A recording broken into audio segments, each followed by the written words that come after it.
बच्चे भी इस बात को जाने कि आज का दिन हम अपनी झंडा क्यों फहरा रहे हैं और इसी तरीके से हम खुशियाँ क्यों मना रहे हैं, ये प्रोग्राम क्यों कर रहे हैं। इस बात को हमारे बच्चे खूब अच्छी तरीके से सुन लें और जान लें कि हमारा मुल्क जो आज़ाद हुआ था तकरीबन 300 बरस के बाद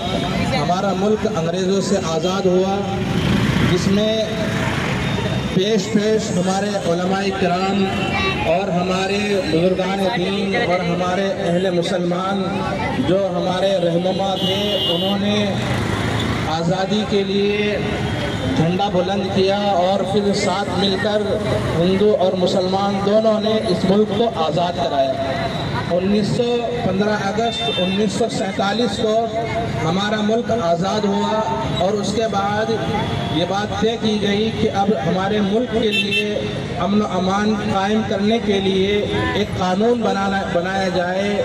और एक उसूल और ज़ाब्ता बनाया जाए ताकि हमारे मुल्क में तमाम लोग वो अपने अपने मज़हब पर रहते हुए सुकून और अमन अमान की ज़िंदगी गुजार सकें। इसलिए ये बात तय की गई कि कानून बनता जाए। के लिए राव भीम अम्बेडकर को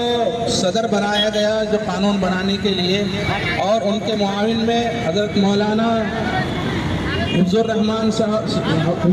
साहब सिवहारवी रहमतुल्लाह अलैह।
अबुल कलाम आजाद, सुभाष चंद्र बोस, सुभाष चंद्र बोस, मौलाना हुसैन अहमद बगली, मकबूदिया जामे मस्जिद चांदबाग, मकबूदिया जामे मस्जिद चांदबाग, हिंदुस्तान, हिंदुस्तान।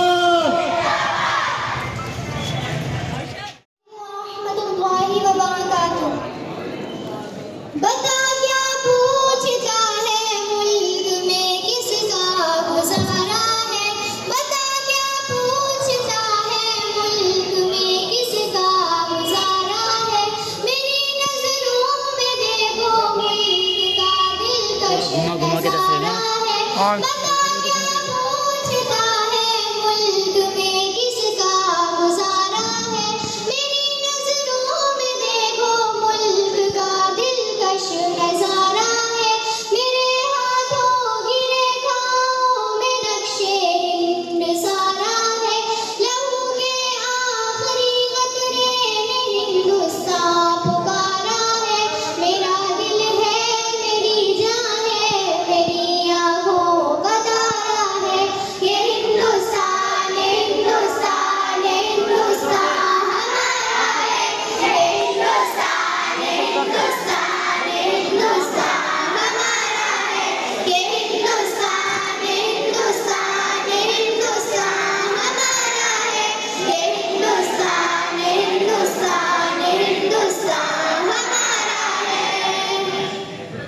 हमारे मुल्क में हिंदू मुसलमान साथ रहते हैं, यहाँ ईसाई के कांधों पे सिख के हाथ रहते हैं। हमारे मुल्क में हिंदू मुसलमान साथ रहते हैं, यहाँ ईसाई के कांधों पे सिख के हाथ रहते हैं। हमारी सरहदों पे नौजवान दिन रात रहते हैं, वहाँ उसकी हिफाजत के लिए तैयार रहते हैं। मिटा देते हैं खुद को हिंद हमको जान से प्यारा है, ये हिंदुस्तान हिंदुस्तान हिंदुस्तान हमारा है, ये हिंदुस्तान हिंदुस्तान हिंदुस्तान हमारा है, ये हिंदुस्तान हिंदुस्तान हिंदुस्तान हमारा है, ये हिंदुस्तान हिंदुस्तान हिंदुस्तान हमारा है। तिरंगे की बुलंदी को झुका सकता नहीं कोई, अमान अल्लाह हमें दुश्मन मिटा सकता नहीं कोई। तिरंगे की बुलंदी को झुका सकता नहीं कोई, मेरी फितरत है, मुझे नाकामी में अश्क बहाना नहीं आता, जख्म खाएंगे मुस्कुराएंगे, जख्म खाएंगे मुस्कुराएंगे और फिर इनकलाब लाएंगे, इनकलाब जिंदाबाद।